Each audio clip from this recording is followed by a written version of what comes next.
ముందు వీడియోలో చెప్పిన కదా నేను మామిడికాయ తొక్కు పచ్చడి ఎలా పెట్టుకున్నా అని.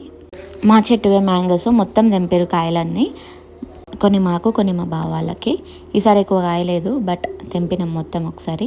ఇంకా కొన్ని ఉన్నాయి పైనకి, అవి తర్వాత తెంపుతాం. కచ్చా మ్యాంగోస్ 2 అయితే తీసుకొని వాష్ చేసి పక్కకు పెట్టుకొని దాంట్లోకి ఆవాలు జీలకర్ర మెంతులు అయితే వేయించి పౌడర్ చేసుకున్నా.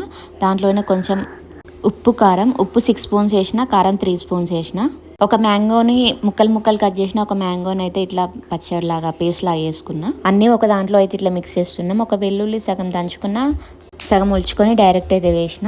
ఈ మిశ్రమాన్ని మంచిగా కలుపుకున్న తర్వాత ఒక బౌల్లో ఆయిల్ తీసుకొని కొంచెం హీట్ అయినాక ఆవాలు జీలకర్ర వేసుకొని, కరివేపాకు ఆప్షనల్, పోపులాగా వేసుకున్నాను అనమాట. కాసేపు చల్లారిన తర్వాత ఈ పచ్చడిలో అయితే కలిపిన మంచిగా మిక్స్ చేసుకోవాలి.